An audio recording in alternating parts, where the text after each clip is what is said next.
the handout, we'll start with number 10. And Kelly and I are going to rotate these off. So number 10 piece of advice is read the request for applications again, again, again, and again. So one of the top tips for getting a grant is to make sure you actually provide the people reviewing the grant with the information that they asked for you to provide. It is one of the number one reasons that grants are rejected is because essential information that is in that request for proposals is not included, or that your grant is not structured in such a way that the person reading it can actually tell that you addressed what was in the grant. So I think as a doc student, one of the things that you could do now to start getting ready is start thinking about potential funding sources, whether they be OSEP or IES, NIH, other sources. Go ahead and just download the request for applications. Even if you may not be writing a grant this round, they're going to be very similar when you actually get to the point that you are writing those grants. So start getting familiar with the structure of those RFAs right now. I have number 9 on the slide. So it says find a successful model and copy. And what we've presented on each of these slides is a recommendation for what can you do to improve your skills, your grant writing skills as a doc student, and then it looks very different than when you're a junior faculty member. So on each of the slides you'll see sort of specific guidelines for each of those roles. By finding a successful model and copy, it's not just as easy as it's presented there. There's certainly a caveat of confidentiality. So when you are asking a faculty member, an advisor, or even a colleague for a copy of any sort of material, you want to make sure that you're not going to misuse that privilege. Now, with that said, it's still okay to ask, because they can always say no, which is fine, and expect that. But then continue to ask for maybe copies of the grant or components of the grant even.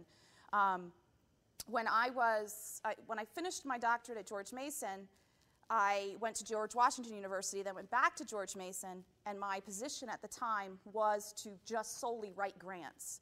It's a unique position, but I didn't know anything about grants at all. But what I was given was samples of what it looks like.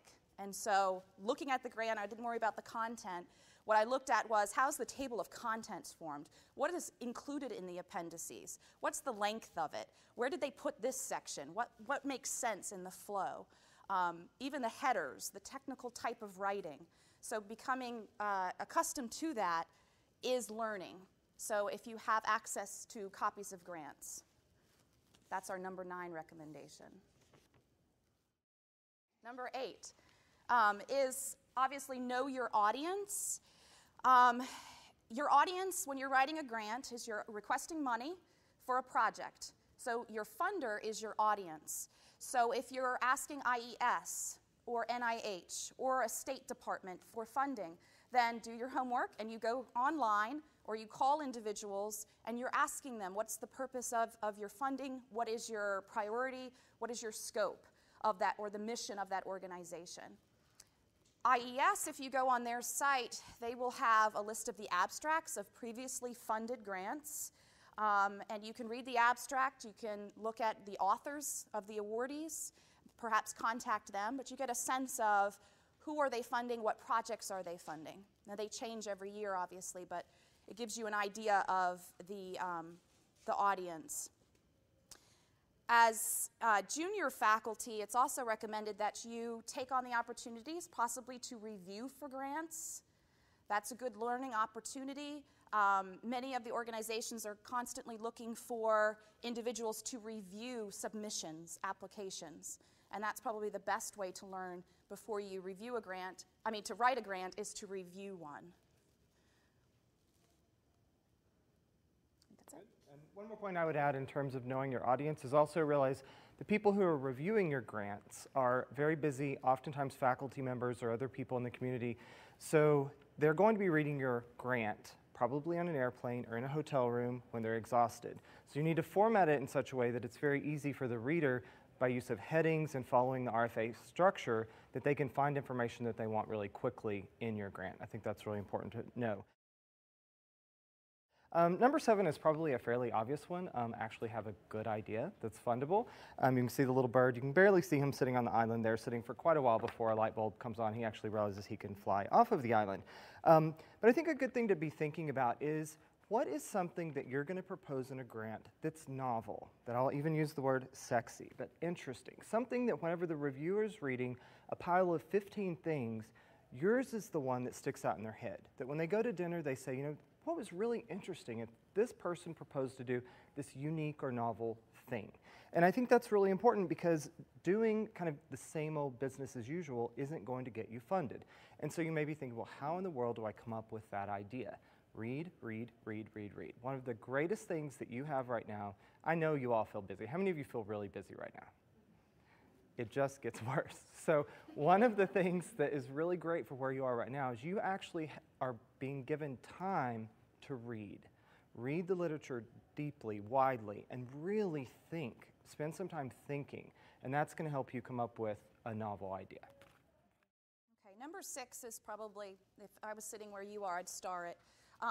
The devil is in the details, and before that I think we had another saying, do your homework, so to speak. To write a grant is a huge undertaking. I don't recommend it as a doc student to do something like that, but our recommendation is to at least have some participation in that role. And many of you might be GRAs on a grant project currently, graduate research assistants, so you have a sense sort of a role on a grant. The number one probably thing that you could do as a doc student is whatever university where you are now is find out what is the process that takes place at a university for submitting the grant. If you are PI, principal investigator, or co-PI, or sometimes even a faculty associate, you're not the one to submit the button. You don't submit it to the organization. And I say that facetiously, but some of you might already know the process in your university, but when I was day one in my position, my first faculty position, I had no idea how a grant worked. I didn't know if I was the one pressing the button to submit. I didn't know who I would talk to do that. Is it isolated experience? No. So typically there's organizations in universities, the Office of Sponsored Programs, OSP. It might be called something different at your universities. But typically you have to figure out the navigation of the system. Who do you have to talk to? Who develops the budgets? Who does the subcontracting if you're subcontracting with another individual at a university? And for junior faculty, we put here, talk to project officers about your idea.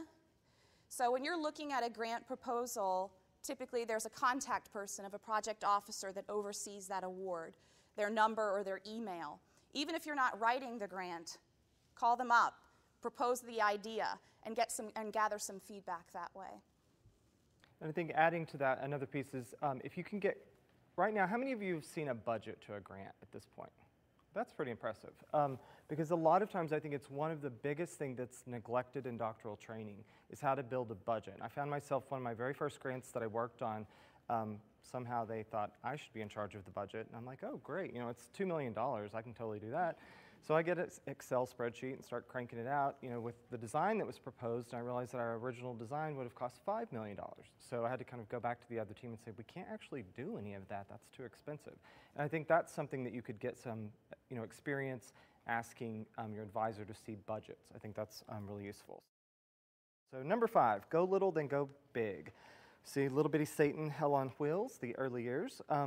But the idea here is that what grant reviewers are often looking for is there something on your CV that shows that you had an idea and followed through with it? So if there are any funds available at your institution to do like a small grant for your dissertation or something like that, that is an incredibly important thing to do, because you can, even if it's only $1,000 or $2,000, if on your CV it shows, you know, I applied for this grant, I had an idea somebody thought was good enough to give me $1,000, then I followed through and did a presentation on that study or published an article on that study, that's already beginning work that later grant reviewers will look at your resume and say, this person has at least followed through on a project.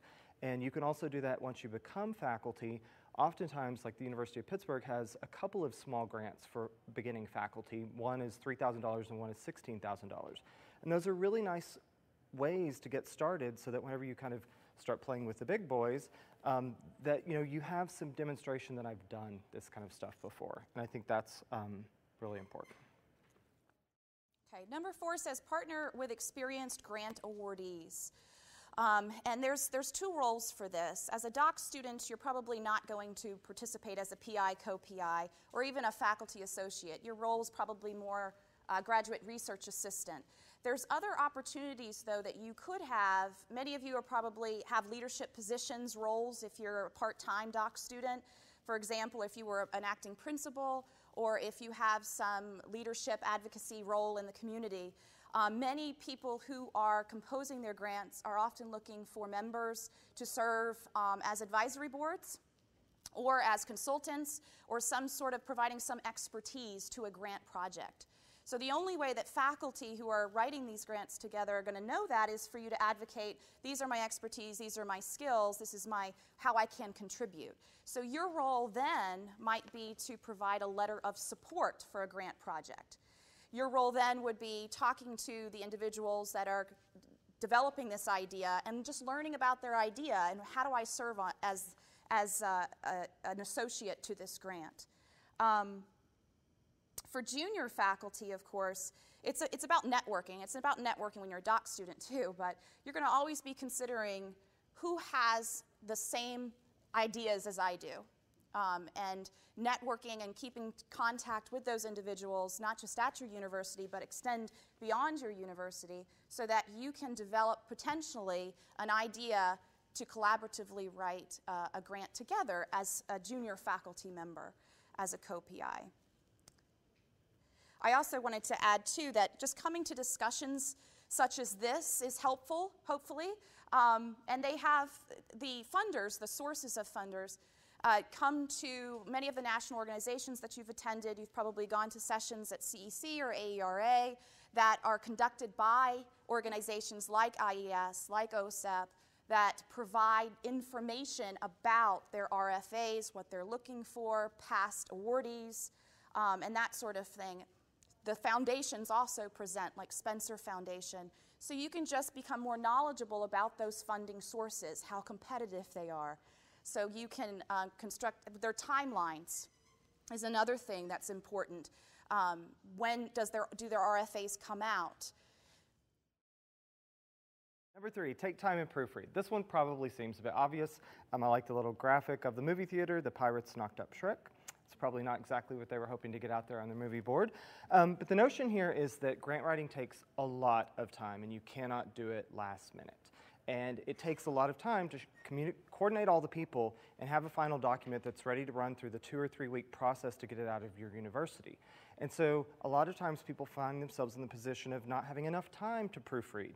Well, when it goes to get reviewed by the grantees, they have a lot of decent things to choose from, and sloppiness in turning in a poorly written, non-proofread grant lowers the chances they're going to fund you, because, I mean, if really you can't get a 25-page document correct, why are we going to give you a couple $1 million? Like, if you're going to mess this up, what else are you going to mess up? So it's an attention to detail often gets you more points. Number 2, let others read, but it's your grant. Follow your heart. So this one I think is really important, particularly as a junior faculty member. When you're coming in, you have an idea, and you're going to partner with colleagues who are probably more experienced than you. Listen to their advice, but if it's your grant and you're the PI, you're the one in charge, and everyone else is providing you advice, but follow your heart. You might have a really interesting idea that someone might not have a lot of faith in, but if it's your grant, you're the one who gets to decide what happens on it. And then the number 1 tip that we had is try again, and then try again. I have more misses than funded projects. Celia was very nice in the introduction, but what was not in there is all the attempts of getting funding and that were rejected. The good news is that unfunded grants, when you're a junior faculty, they count. That's an effort. It's still your idea that you have passion behind, and so when you're developing it, you put everything into it, and then it's not awarded. It's still in annual reviews. We still report it, how much it was, and then our goal is to revise and submit somewhere else or to the same competition, but that's effort. So continue, try again, and you learn by doing, obviously. That's the obvious one. To submit your first grant and just learn from that process.